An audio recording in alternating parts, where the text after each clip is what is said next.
हाँ, तो हम पढ़ रहे थे आवर्त सारणी। तो अव्यवस्थित से व्यवस्थित करना मेंडलीव की आवर्त सारणी। तो न्यूलैंड के अष्टक सिद्धांत के अस्वीकार होने के बाद, मतलब न्यूलैंड ने जो अष्टक सिद्धांत दिया था फिर वो स्वीकार नहीं हुआ। अस्वीकार होने के बाद उसको कई वैज्ञानिकों ने ऐसे ही प्रतिरूपों की खोज जारी रखी, जिससे तत्वों के गुणधर्मों का उनके परमाणु द्रव्यमानों के साथ संबंध था।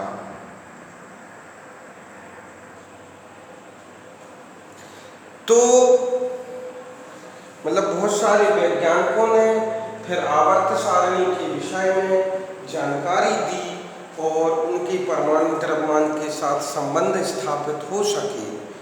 तत्वों के वर्गीकरण का मुख्य श्रेय रूसी वैज्ञानिक डामेत्री इवानोविच मेंडलीव को जाता है। तत्वों की आवर्त सारणी के प्रारंभिक विकास में उनका प्रमुख योगदान रहा और उन्होंने अपनी सारणी में तत्वों को उनके मूल गुणधर्मों और परमाणु द्रव्यमान तथा रासायनिक गुणधर्मों में समानता के आधार पर व्यवस्थित किया। मेंडलीव का जन्म 8 फरवरी 1834 में रूस के पश्चिमी साइबेरिया के टोवोलास्क स्थान में हुआ था। अपनी प्रारंभिक शिक्षा के बाद मेंडलीव ने अपनी मां के प्रयासों के कारण ही विश्वविद्यालय में प्रवेश पा सके। अपनी खोज को उन्होंने मां को समर्पित करते हुए लिखा, उन्होंने मुझे उदाहरण देकर समझाया, प्यार से समझाया और अपनी शेष संसाधनों एवं शक्ति का श्रेय करके मेरे साथ विभिन्न स्थानों पर वह जानती थी कि वैज्ञानिक की मदद से बिना हिंसा के लेकिन प्यार एवं दृढ़ता से अंधविश्वास, असत्य धारणाओं एवं गलतियों को दूर किया जा सकता है। आवर्त सारणी रसायन में एकमेव सिद्धांत साबित हुआ। इसमें नए तत्वों की खोज के लिए प्रेरणा मिली। जब मेंडलीव ने अपना कार्य आरंभ किया तब तक 63 तत्व ज्ञात थे। जब मेंडलीव ने आवर्त सारणी बनाई थी, वो बनाना प्रारंभ किया था, तब टोटल 63 तत्व ज्ञात थे और अब अभी तक 118 तत्व खोजे गए हैं।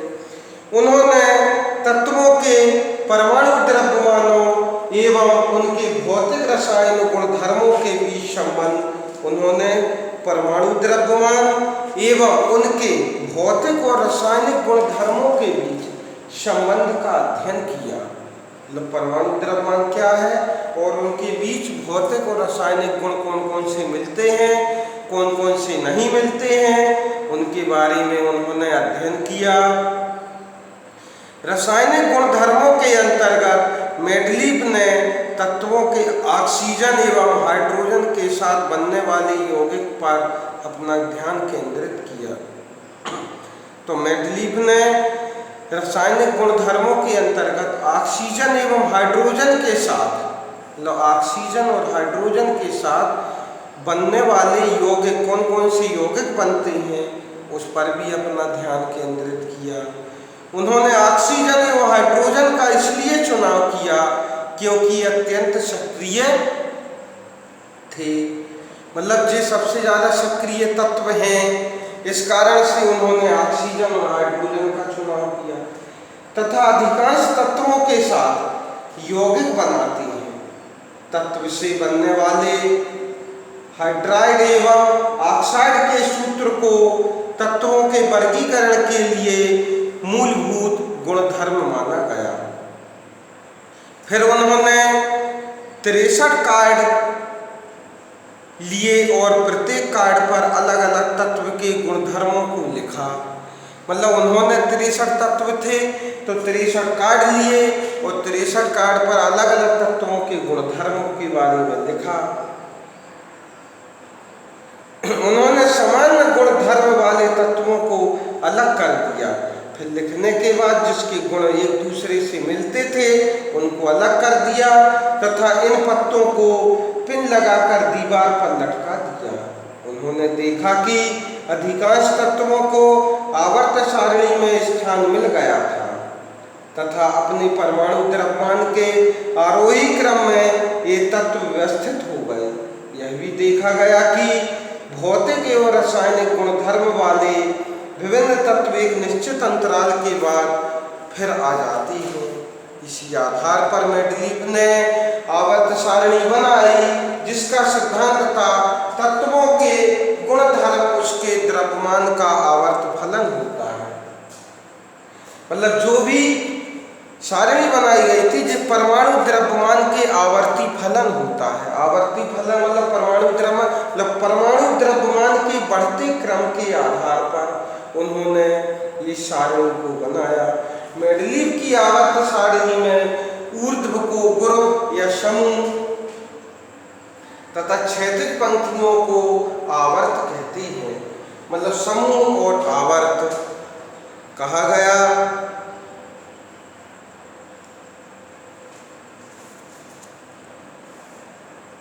तो मेंडलीव की आवर्त सारणी की उपलब्धियां, उन्होंने ये सारणी बनाई जिसमें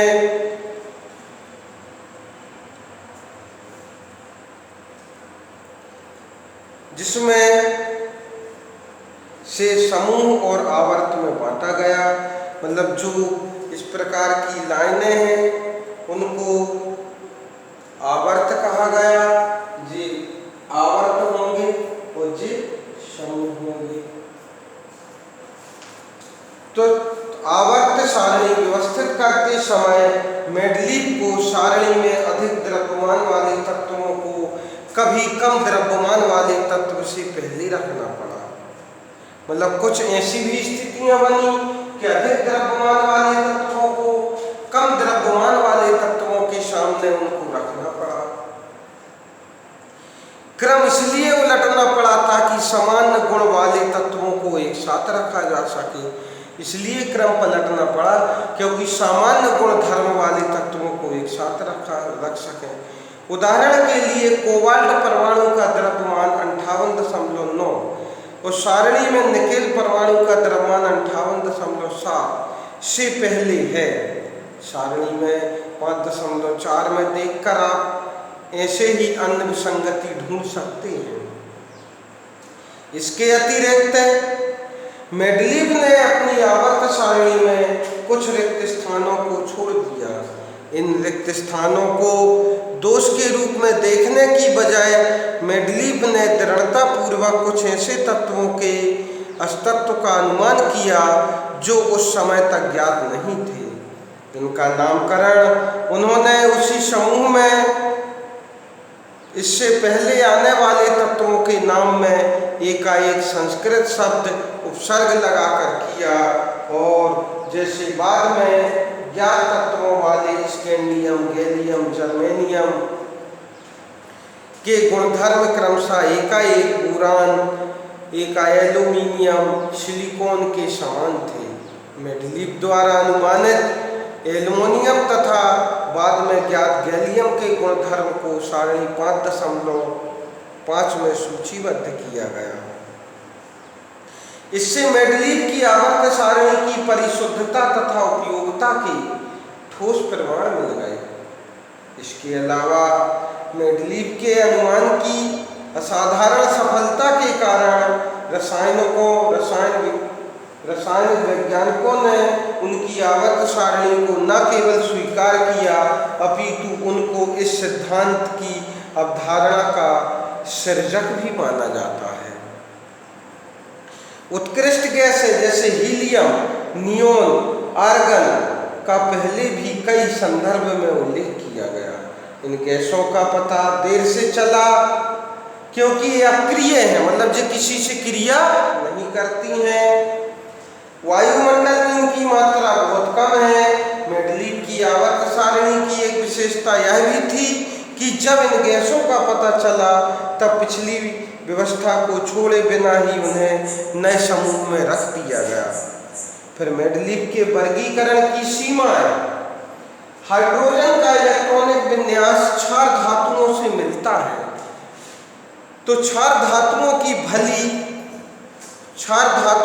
भांति हाइड्रोजन भी हेलोजन, ऑक्सीजन एवं सल्फर के साथ एक जैसे सूत्र वाले यौगिक बनाते हैं। जैसे उदाहरण में दिखाया गया है कि दूसरी ओर हेलोजन की भांति हाइड्रोजन द्विपरमाणिक अणु के रूप में पाई जाती है और धातु एवं अधातुओं के साथ सहयोगी यौगिक बनाते हैं, HCl, H2O, NaCl। तो सोडियम तो निश्चित रूप से आवर्त सारणी में हाइड्रोजन को नियत स्थान नहीं दिया जा सकता। यह मेंडलीव की आवर्त सारणी की पहली कमी थी कि हाइड्रोजन को निश्चित स्थान नहीं मिला। वह अपनी सारणी में हाइड्रोजन को सही स्थान नहीं दे पाए, मतलब किसी भी स्थान पर, क्योंकि उसके हाइड्रोजन के गुण कई तत्वों से मिलते थे। मेंडलीव के तत्वों के आवर्त वर्गीकरण तैयार होने के पर्याप्त समय बाद समस्थानिक का पता चला। अब हम जानते हैं कि किसी तत्व के समस्थानिक के रासायनिक गुणधर्म समान होते हैं, लेकिन परमाणु द्रव्यमान अलग अलग होते हैं। तो अब समस्थानिक जो होते हैं उनके द्रव्यमान अलग अलग होते हैं, लेकिन क्रमांक एक समान होता है। तो उनको परमाणु द्रव्यमान के बारे में जो बाद में जो समस्थानिक की जानकारी प्राप्त हुई, उसके कारण भी इस समस्थानिक को स्थान नहीं दिया गया। इस प्रकार सभी तत्वों के समस्थानिक मेंडलीव की आवर्त नियम के लिए एक चुनौती थी। दूसरी समस्या यह भी थी कि एक तत्व से दूसरे तत्व की ओर आगे बढ़ने पर परमाणु द्रव्यमान नियमित रूप से नहीं बढ़ता। इसलिए यह अनुमान लगाना कठिन हो गया कि दो तत्वों के बीच कितने तत्व खोजे जा सकते हैं। विशेषकर जब हम भारी तत्वों पर विचार करते हैं तो कठिनाई आती है। तो अव्यवस्थित से व्यवस्थित करना आधुनिक आवर्त सारणी। तो आधुनिक आवर्त सारणी में वैज्ञानिक हेनरी मोसले ने यह दिया